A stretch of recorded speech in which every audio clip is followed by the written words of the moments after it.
नमस्कार, आप देख रहे हैं लाइव न्यूज नई सोच और मैं हूं आपके साथ शालिनी।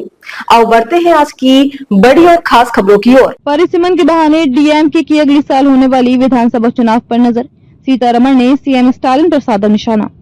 केंद्रीय वित्त मंत्री निर्मला सीतारमण ने शनिवार को आरोप लगाया कि द्रमुक के पास अगले साल होने वाले विधानसभा चुनावों में अपनी उपलब्धियों को जनता के सामने पेश करने के लिए कुछ नहीं है, इसलिए वे हिंदी थोपने और संसदीय सीटों के परिसीमन जैसे भावनात्मक मुद्दों को उठा रहे हैं।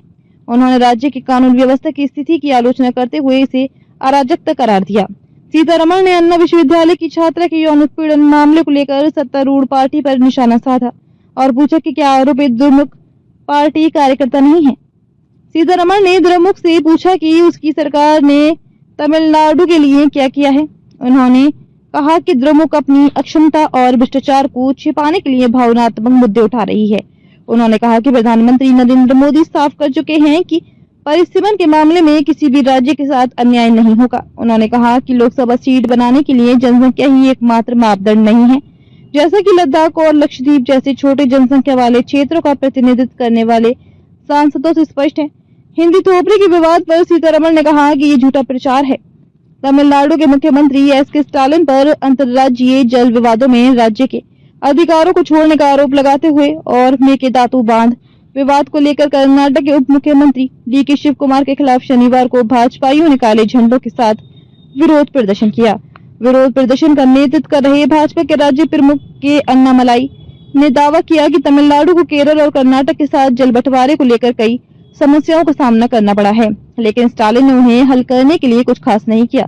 इसके बजाय उन्होंने परिसीमन को लेकर मुख्यमंत्रियों की बैठक बुलाई है और बेवजह का नाटक कर रहे हैं। इस दौरान कर्नाटक कांग्रेस के अध्यक्ष और वहां के डिप्टी सीएम डी.के. शिव कुमार ने कहा, काला रंग शनि भगवान का है। मैंने थिरुनल्लार पुडुचेरी में उनके मंदिर के कई बार दर्शन किए हैं।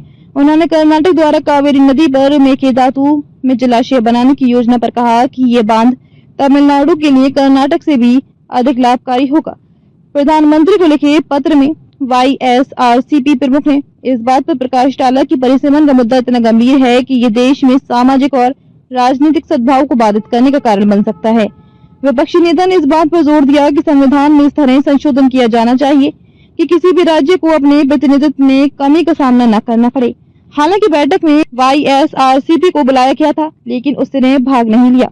कांग्रेस नेता एम वीरप्पा मोइली ने परिसीमन को लेकर चल रही अस्थिरता की आलोचना की और कहा कि शाह का ये आश्वासन कि दक्षिणी राज्यों की संसदीय सीटें कम नहीं की जाएंगी। ऐसे ही लेटेस्ट अपडेट पाने के लिए हमारे चैनल को लाइक, फॉलो, सब्सक्राइब करें और बेल आइकन दबाना ना भूलें। अगर आप हमें फेसबुक, ट्विटर या इंस्टा के माध्यम से देख रहे हैं तो हमें कमेंट करें। धन्यवाद।